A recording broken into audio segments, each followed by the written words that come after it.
Hello, everybody, and welcome back to the Podcast Boys. I am one of your hosts, Connor Nielsen, and joining me, as always, is the Comics Kid 2099. How are you doing, Comics Kid? I'm doing very well, Connor, and yourself?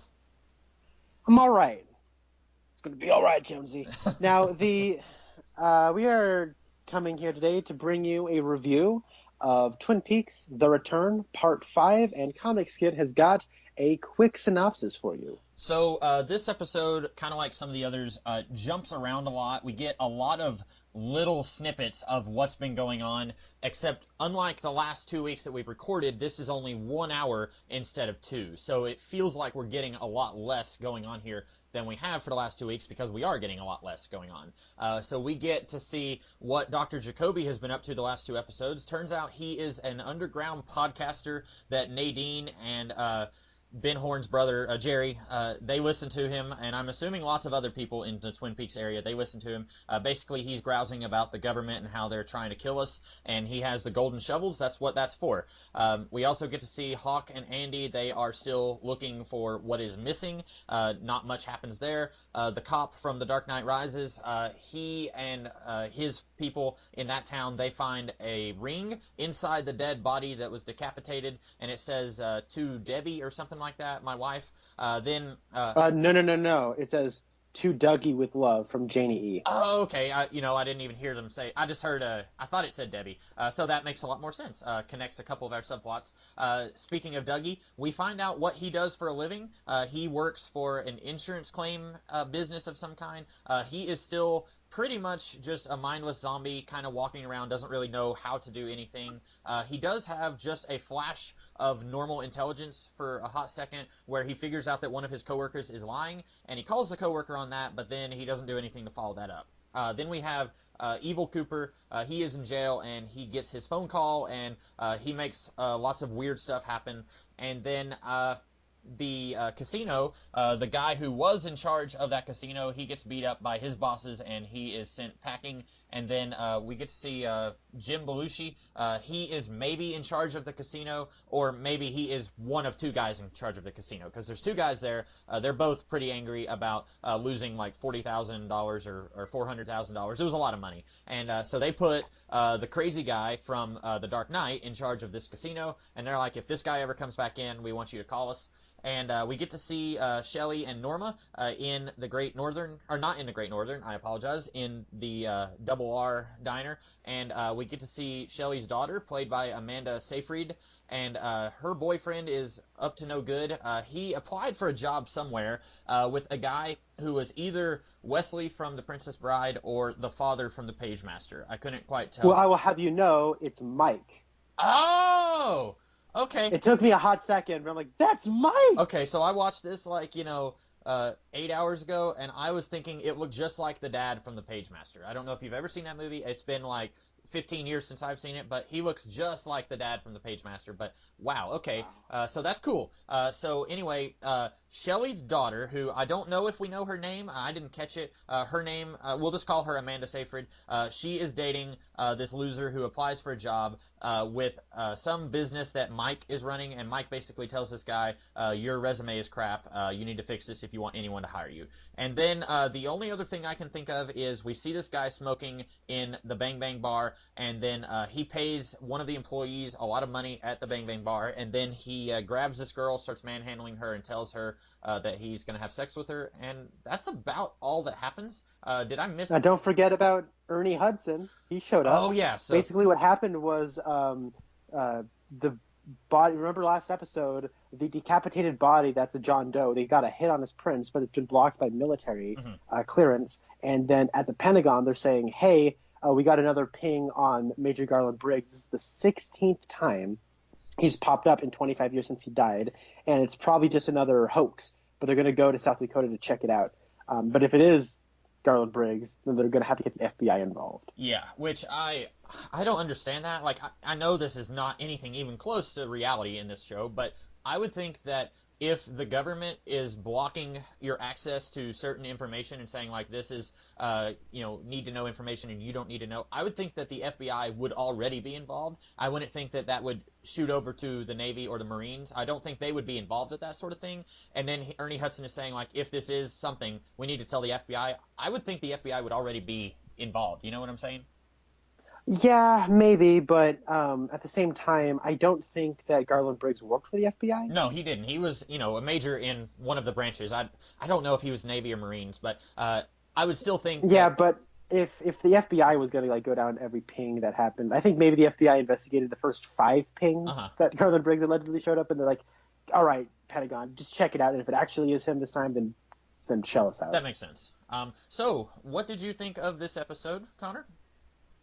I really liked it, like a lot. I feel like I'm getting more and more on this show's wavelength, or maybe it's kind of coming more to me. But every sort of subplot here only progressed an inch, or so. But they meant something, at least to me, anyways. Little scenes like Dougie looking at his son and crying. It meant something to me. The continuous misadventures of Dougie being manhandled around. I don't know what it is. I'm finding it more and more amusing. I understand that I know a lot of people are getting sick and tired of it, but it's just the gift that keeps on giving for me right now. I think that there's a lot more intrigue. We're building on previous plots. I think a bit of an issue I had was a lot of these subplots felt very disparate, and they felt like they were just going to this was all we were going to see of them. Now, I thought we might get some follow-up, but I didn't feel like we were going to get follow-up. But, more of the stuff with, like, the woman who was, like, cause of death, well, I think he was decapitated. She was funny. Like, this is a legitimately funny show, and I think this show was a lot more funny than people were wanting or expecting. And it's very sarcastic, and, a lot of people would say, David Lynch is trolling the audience. And maybe he is, but I'm finding this very gleeful. I'm finding it very funny. I like how we're catching up with certain characters. The loser boyfriend of Amanda Seyfried, which I don't know how he landed her, but that's actually that's Banshee from X-Men First Class. What? I did not know that.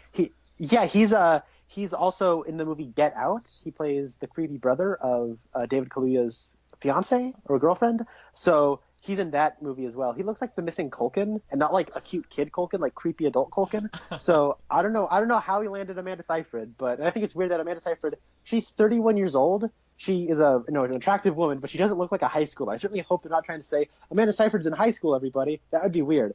But yeah, also if I can't believe Peggy Lipton is 71. I think that is shocking. Mm-hmm. And as we have come to learn from Witches of East End, Magic and Mick looks incredible. Oh, yeah. So always. General thoughts. Naomi Watts is a lot of fun. And also a nice little detail with Jade, the escort who was with Dougie when we met him. Like, there's the key of the Great Northern. She puts it in the P.O. box. And I think that is going to come into play. And that's like the weird scene with Ben and Jerry from the very first episode. I think that was kind of setting up them coming in. I actually really like the stuff with Dr. Jacoby. He's like a crazy conspiracy theorist. Now, I've been rewatching the original series with my little brother and my stepbrother, and it's their first time watching it. And Dr. Jacoby, I want to know what happened to this guy over 25 years, because it doesn't feel anything like the Dr. Jacoby from old. But I really now have the faith that we're going to kind of see what happened in between them, because he's almost like a con artist. He's like an Alex Jones type conspiracy nut, kind of going off on like chemicals in the water turning the frogs gay or something. Mm-hmm. And golden shovels that they're specifically made for digging you out of holes. It's like, of course. And it was really nice to see Nadine. I think her watching that actually speaks volumes to her character. That felt very in character for Nadine. I really want to see more Ed Hurley, Big Ed, but I'm really digging this right now, and I liked the little bit we got with Sheriff Truman getting chewed out by his wife. So what did you think of this episode? Okay. I did not like this episode. If we weren't doing a podcast review of this every time we had an episode, I would not be watching it.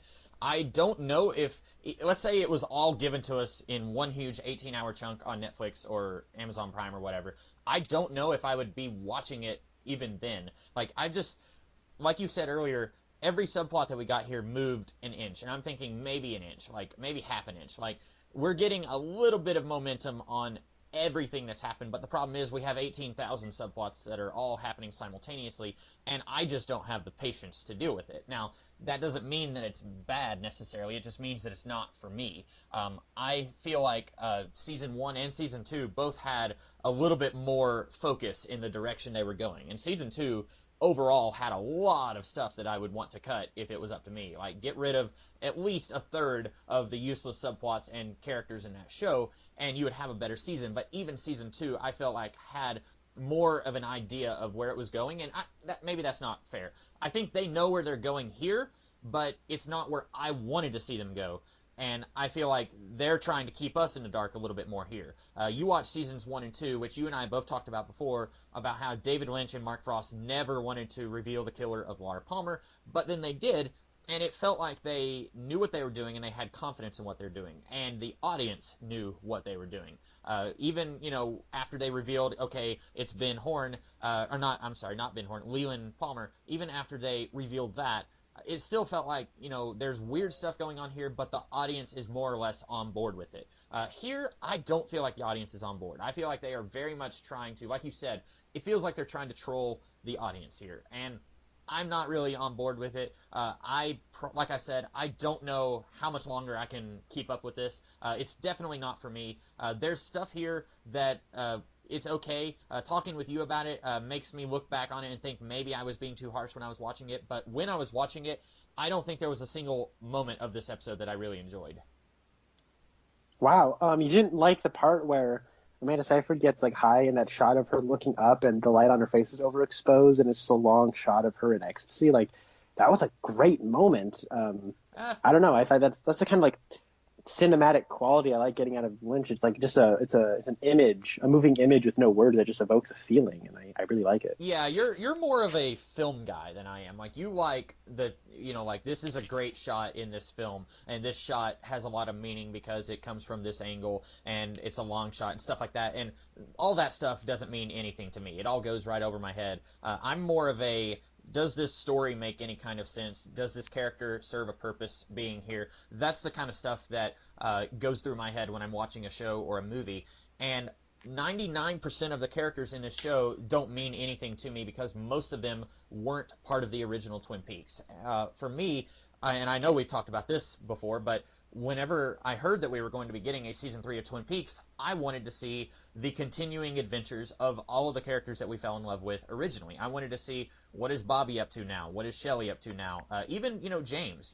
Once we found out that he was going to be in this season, I resigned myself to, okay, we're going to get more James. Well, I still want to see what he's up to, if he's going to be here. I want to see what Hawk and Andy are up to. And they're not doing that. They'll show us Bobby, and he's now part of the police, and that's awesome. You and I both really like that. But what's he doing? We don't know.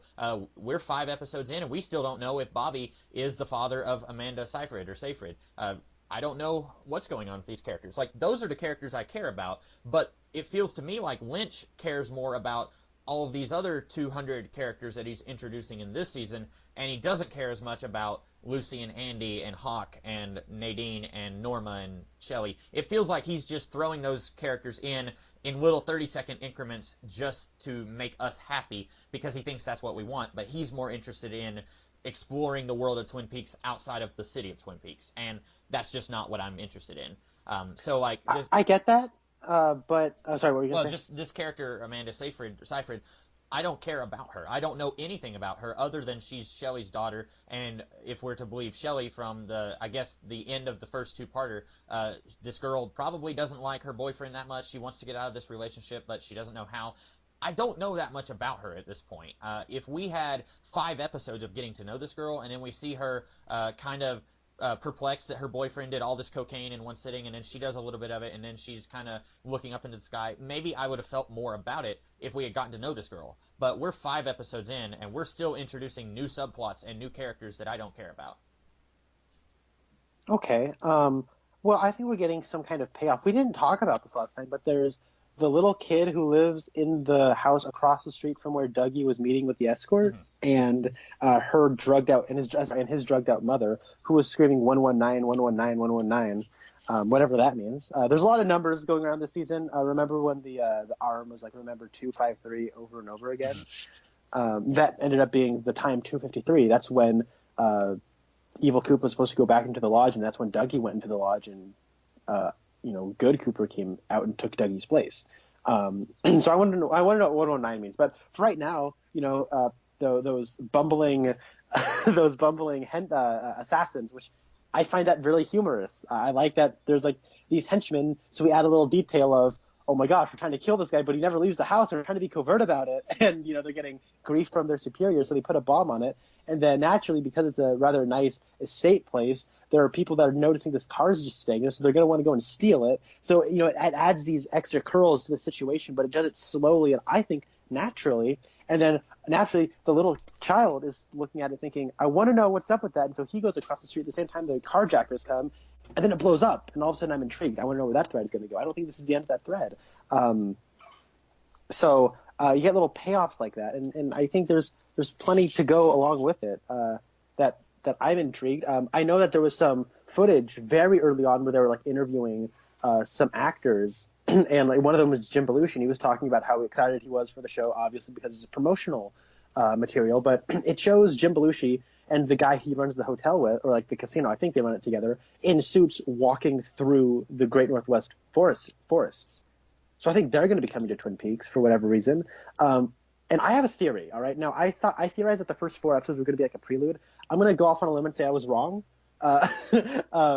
But the thing that's really interesting is this is Twin Peaks, right? Mm-hmm. It's being billed as just Twin Peaks. However, officially, everywhere I'm looking, it's called Twin Peaks: The Return. Have you been seeing that? Yeah. Like on Internet Movie Database, it's been calling it that, yeah. Yeah, Rotten Tomatoes calls it that. After episode 8, there's going to be a break. Mm-hmm. Now, what I'm thinking is the first 8 episodes of this are going to be everything sort of converging and coming to Twin Peaks. This is going to be basically people returning to the location. It's setting the stage, basically. And I mean, you might not like all this preamble. I'm intrigued by it, and I'll hold on, put a pin in that. But I think that the last 10 episodes are really going to be like Twin Peaks: The End or something, where it's really going to like focus on those last 10 episodes. Because remember, this series was originally supposed to be 9 episodes, mm-hmm. and now it's 18. And I think that they had all this extra stuff they wanted to get in there because to add context, add relevance to certain things.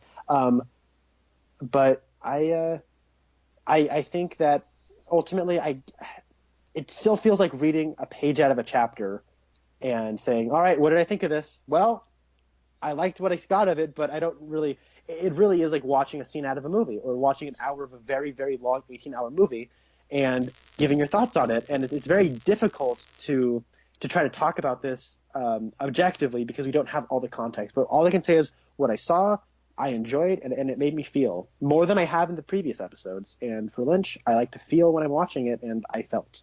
Yeah, and I'm not denying that there is payoff. There is payoff. There is momentum with all these subplots. But for me personally, I think there's way too many subplots, and it's just getting tedious waiting for something to happen with any of them.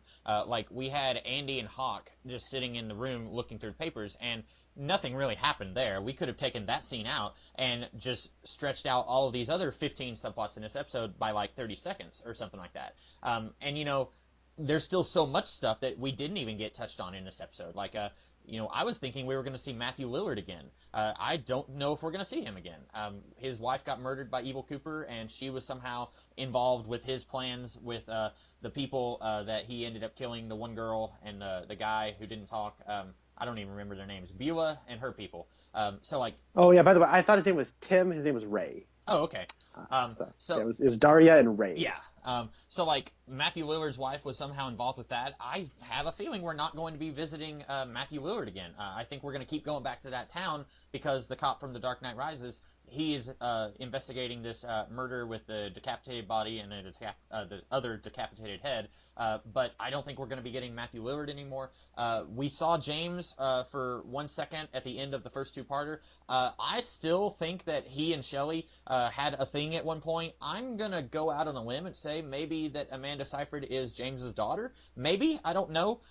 Because it doesn't seem very plausible to me. If Bobby is part of the sheriff's department, maybe, he had a wild child because he was a wild child. And, she's rebelling because it's like, yeah, you're my dad and you're, the law in this town, but I'm going to go and do my own thing just as a little, middle finger to him. That's possible, but I think it's just as likely that Bobby and Shelley kind of had an amicable split, and then Shelley had a thing with James, and that produced a daughter. Maybe James isn't part of this girl's life, but I'm thinking that just based on what I perceived as looks of bedroom eyes between them at the end of the second episode. And I think it was more with the friend sitting next to Shelley. When there was part of it. Oh yeah.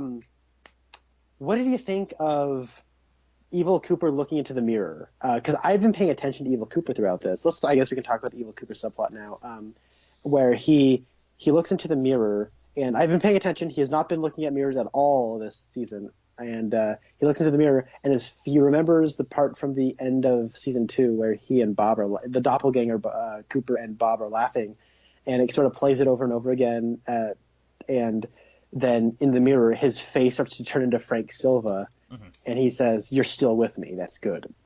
Yeah. What do you gather from this? Because I think this is a really interesting curl in the mythology. It's basically just, reminding us of the ending of season 2. At one point in this season, I don't remember which episode it was, but either the one-armed man or the tree with the alien head said something about how Cooper's body is possessed by the doppelganger. Now, I don't know if the doppelganger is a separate evil entity from Frank Silva, or if they are both basically two sides of the same coin, and when we see Frank Silva's face in the mirror at the end of season 2, that means that the evil doppelganger is also in there with Frank Silva in Cooper's body. Because at one point they said the doppelganger is out there, and then we also saw with our own eyes in this episode and at the end of season 2 that Frank Silva is in there. So I don't know what that means, or if it means anything. It may just be there's multiple evil ghosts inside Cooper, and we only saw one of them in the mirror. Yeah, and the whole thing with the duality that permeates a lot of Lynch's work. I've seen 7 of Lynch's 10 films now. The only ones I haven't seen are probably the most important in leading up to this particular film. I've not seen Lost Highway, which allegedly I heard takes place in the Twin Peaks universe. I have not seen Mulholland Drive, and I have not seen Inland Empire, which are considered like the LA trilogy, which is like a something he did. And I haven't seen those, but I guess they're really important thematically to this. But I just watching those 7 films, there's a lot of duality that shows up. It really starts to show up in Elephant Man. It's very evident in Blue Velvet. It's very evident in Twin Peaks and Twin Peaks Fire Walk with Me. And you can almost read a little bit of that in the Straight story. He loves playing with duality. And the thing is that the whole question of of Cooper and then an evil doppelganger to begin with, and is this actually the way it is, or is there a part of Cooper that is evil that won and kind of left? You know what I mean? Mm-hmm, yeah. And went off to do its own thing and went rogue. Is there like, they say it's the evil doppelganger, but is that just the darkness inside of himself that took over? And then it's like an abstract concept, like Grant Morrison style, taking root in the physical form in this world and trying to stop himself and take his rightful place back. So, and then the weird curl in this that I think is Bob. What does Bob get out of this? Is he real? Does he corrupt and create the doppelgangers? Are they basically controlled by him, or are they like his way of like being? Is Bob in the doppelganger? So when the doppelgangers leave the Black Lodge, basically they're just like robots that Bob can see through. You know what I mean? Yeah. Are they like the sheep clothing that the wolf wears? Right. We had this discussion a little bit about halfway into season 2 when Leland dies, and Al, or not Al, what's his name? I guess it is Al. Oh, wow. Miguel Ferrer's character. I am completely... Yeah, Albert. Albert, yeah. I don't know why I was calling him Al. So he was like, Bob isn't real. It's just the evil inside all of us. And then we were both talking about how, no, that's stupid. Like, there are people who actually saw Bob, like, manifest in our reality. Like, Sarah Palmer and Maddie both actually saw Bob. So you can't just say, well, he was just this dark, twisted part of Leland Palmer that, took control. No, there's an actual demon entity out there controlling Leland at times. And, I see what you're saying, like, Bob controlling the darkness inside these people, and that's very likely. I think that's probably where they're going with this, or where they've already gone in the case of Leland Palmer. But I don't really, I don't want to see them say that Bob doesn't exist and that all of this is just, Cooper's inner darkness, manifesting itself. Well, I think it's it's thematically, Bob really isn't there, but in the context of the story, he is there. Right. Because you have to remember from Twin Peaks Fire Walk with Me, Harold says, well, Bob's not real, and then Laura says, no, Bob is real. Right. So that is very much Lynch making a statement. That is his statement on the Twin Peaks mythos. Bob is real, and Bob is in all of us. Dun, dun, dun. But one thing that's interesting is you talk about Bob controls the darkness inside of us, and one image that has really stuck with me throughout this whole revival is Laura taking off her face and the light coming out of her. Mm-hmm. There isn't that darkness in her because she rejected Bob. And she's also beyond his reach. She's in the Red Room, which technically he is too, but she's no longer alive on Earth, so she's no longer useful to him as a puppet, and so I guess he would have no reason to exist inside her. Right. So I really like that. I like that image of the light coming out of her is really cool. On a humorous note, I recently rewatched the funeral episode. Now, what I really like about the funeral episode from season 1 is how there's like secret compartments up the wazoo. Mm-hmm. And I think we talked about this where, what's her name? Shelley. She has that little secret compartment next to the drawer where she keeps her gun and Leo's bloody shirt. Catherine has the secret compartment, under her desk. That's where Audrey, we find out her secret compartment is running through the walls. There's just a lot of secret compartments everywhere. And then at the end of it, my little brother was making a joke of like, what's going to happen? Is someone going to take off their forehead and there's going to be a secret compartment? And I was just thinking, Laura Palmer took off her face. What's wrong with it's a secret compartment. Oh my God, what's wrong with your face? So you're just over here like twirling your evil mustache, like, oh, just wait and see, little brother, just wait and see. Mm-hmm. Incidentally, how old is your younger brother?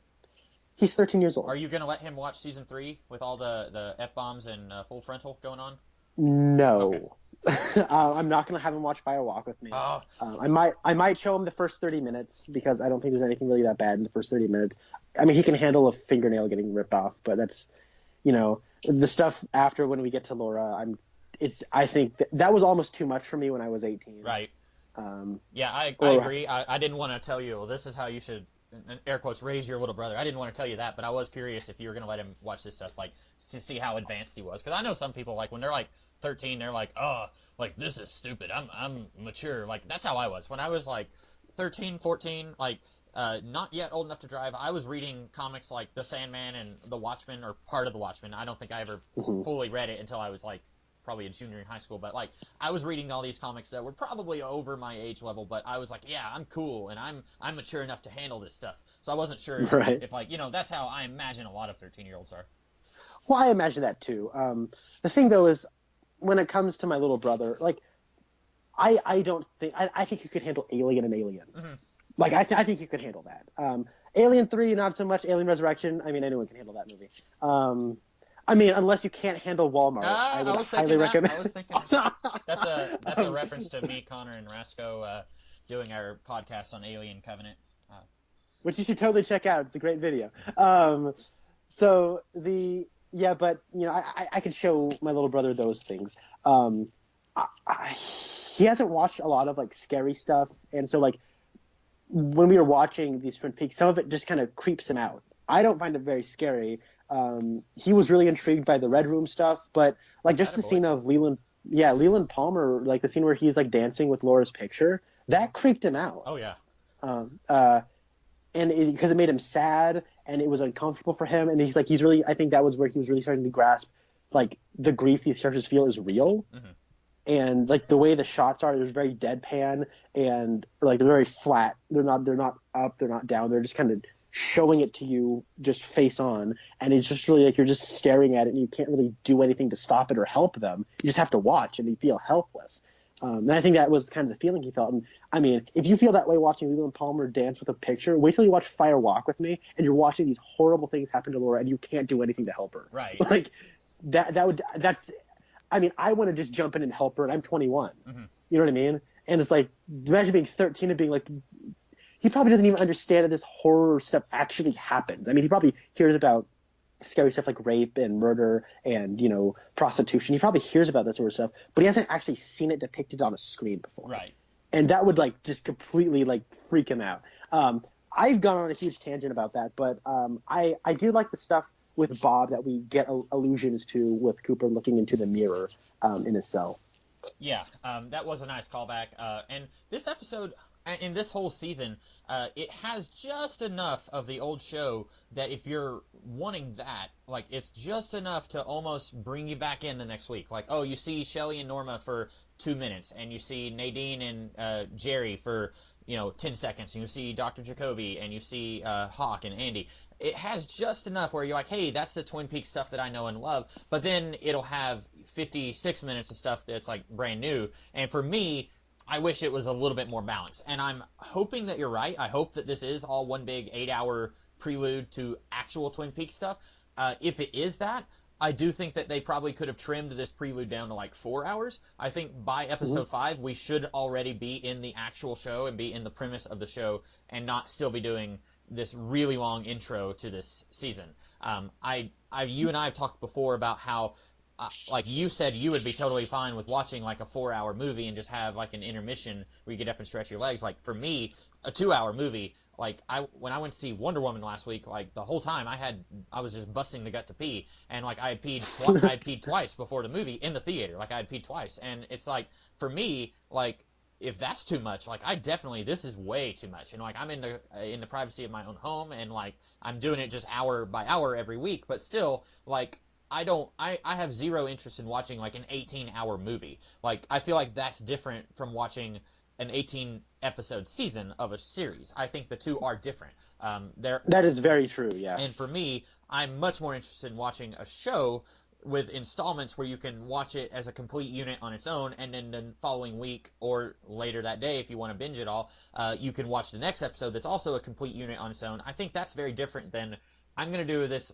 18-hour movie and then chop it up into pieces and give it to everyone week by week. I still think that's weird that David Lynch wanted to do it this way, because it's becoming more and more clear to me that he's not doing a show. He's doing a really long movie. And it's interesting because at the end of all the credits, it always says this motion picture is blah, blah, blah, blah, blah. Oh, I haven't even... And it has like motion picture credits. See, I haven't even stayed past the credits once, so I didn't know that. That's interesting. At the end of the credits, it says in memory of Marv, I can't remember the last name, and I looked it up, and it's the character who plays the fry cook at the Double R. Oh, okay. Who's always in the background. I don't think he ever had a close-up in the entire show. No. He's just always in the back of the Double R with that hat on. And, Toad, he has to put up with Toad. And that's actually a little detail I was curious about. It sounds like they were referring to him as Toad. The fry cook guy? Yeah. Yeah, because he wasn't. Like, that's not Toad. Toad is the big trucker guy that doesn't leave a good tip. Right. And I think was never seen. Well, he was outside of the Double R once when he was playing chess with Pete. I don't have. No, I think that was in the Double R when they were playing chess. Oh, okay. So he probably never left the Double R. Like he just lived in there. Like he was. Well, one thing I wanted to talk about just really, really quickly was I get where you're coming from, and this sort of approach isn't for everybody. And then one of the things I like about talking with you is just how honest you are, and I like the discussions we have because I respect your opinion, and I assume you respect my opinion too. Oh, yeah. So I like hearing this, this palette of hearing one side of the argument and versus mine, because I know it's kind of polarizing by design. It's not really made for everybody, and I do like hearing the argument of somebody who just not really working for. But slowness is something like everyone always talks about David Lynch like he's the master of surrealism. I would say he's the master of slow storytelling. Yes. He has mastered slowness in a way that captivates me. The movie The Straight Story is not even 2 hours long. It is maybe the slowest movie I've ever seen. Mm-hmm. It feels like it's 2.5 hours, but I tell you what, I could have watched that for 4 hours because I was just so engulfed by the character of Richard Straight, Alvin Straight, as he was getting on his lawnmower to go visit his brother 300 miles away.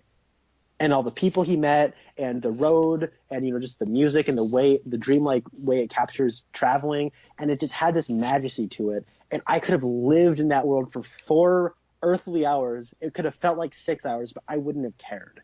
And I don't have that quite the same here just yet, maybe, but it's something that I think I've gotten used to watching more and more Lynch. And we've talked about this. I'm much more of a Lynch fan than you are. Mm-hmm. I remember when we talked about Eraserhead. You were like, I don't dislike it, but I don't like it. It's just like so weird, right? Right, yeah. Like I've gotten so used to it, I think I understand the conceit of the filmmaking process, or at least I understand it because I've been doing a lot of homework. Mm-hmm. Yeah. So that's all I wanted to say on that point. Yeah, I think you're right. And I think if you are right about this being just a massive 8-hour prologue, then chances are after the break, I'm going to be singing a very different tune. Because if we start doing the reverse, where like all of these subplots converge on Twin Peaks, and like the prostitute comes to Twin Peaks, and then Jim Belushi comes to Twin Peaks, and Naomi Watts, and they're all coming to Twin Peaks, then I will be much happier, and I will probably just be grinning from ear to ear if we get 58 minutes in Twin Peaks and we get to see all these characters in Twin Peaks. I would be very, very ecstatic if that happens. I don't know if that's going to happen. I don't want to get my hopes up and then just get stuff like this for an entire 18-episode season, but if we do get that, I will be very happy. Yeah, I mean, I'm keeping my hopes up, and that's the thing where it's like, there is a part of me that's like, I just want to go in and I want to watch them in Twin Peaks solving a murder mystery or something, and like just kind of get all, for lack of a better term, getting all the fan service. Mm-hmm. And like, yeah, of course, I'd love to get that. That'd be amazing. I'd be over the moon about it. But there is a part of me that's like, I knew what I was getting myself into to some degree. I didn't know I was getting myself into Mr. Jackpots, but I knew I was getting myself into something, and I knew it would be somewhat slow. I didn't think it would be this slow. It's much different than anything I wanted or expected, but I'm trying to stay with it, and it is hard to talk about this and say, no, Comics Kid, this is good, and here's why. It's more one of those, well, let's see how it plays out. I'm liking it so far. So that's yeah. Well, that's all I have to say, and is that all you have to say on this episode? There's a couple things I want to touch more on. Buenos Aires shows up. The two bumbling assassins in Rancho Rosa Ranchero, whatever it's called.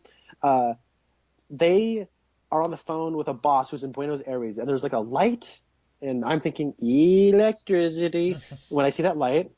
And then it cuts to a weird like metal bowl on the ground that has like what looks like a charge in it, and the charge gets swallowed up and disappears. And then there's like this weird like, I don't know, like tumor that just shows up, like it's a tiny little thing, and it reminded me of what happened to Dougie in the Red Room, where he turns into a golden ball, but then there's also like this other thing that the golden ball is swinging around with. It's hard to describe, but that thing that's not the golden ball. You know how, like, when you chew something and it doesn't actually get swallowed and it just sits in the back of your throat and rots and then you cough it up? Mm-hmm. What is that thing called? I don't know. But that looks like that. Yeah. That little thing is now in the bowl and it's replaced the charge in Buenos Aires. Yeah, and I'm sure that'll have more meaning like 8 episodes down the line when that subplot moves along a little bit. Mm-hmm. Also, Dougie calls out Tom Sizemore when he's like, hey, he's lying. Did you notice the green flash that happened on him? Yeah, it's kind of like when he was in the casino and he was able to tell which machine would pay out a whole bunch of money. It's kind of the same effect, although it's a little bit different. But like, I was thinking that was going to be kind of his Red Room superpower that he has outside in the real world. Like, anytime he sees a flashlight, it's going to indicate something to him. Mm-hmm. Do you think he's being guided supernaturally? Yes, but I don't know by who, and I don't know if he knows it yet. Yeah, I don't know if he knows it, but do you think this is the work of the Arm or the Arm's doppelganger? Because remember, the Arm's doppelganger like made the ground go crazy and started falling through space. I don't have any guesses on that, because it could be anything. Like, it could be a new entity that we don't know about. Mrs. Tremont, I believe that actress is dead now, so it won't be her. Yeah. But like, it could be, the guy with the weird red suit that we saw in Fire Walk with Me, the one who was dancing around. It could be that guy. It could be anything or anyone at this point. It's anyone's guess.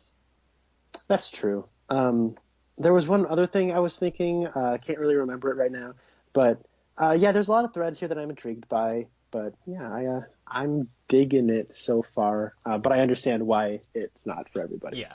I will still keep watching it for now. We'll see how long I can hold out on it. So that's all I have to say, and I believe that's all Connor has for now. So we will be back next week to talk about another episode. In the meantime, I am the Comics Kid 2099. And I'm Connor Nielsen, and I forgot my God Bless You Hawk moment of the week. I'm sorry. I'm so sorry. I forgot, and I forgot last week too. What is your moment? God bless you, Hawk. You are sifting through all of those files, and Andy, you have to put up with Andy saying things you already know.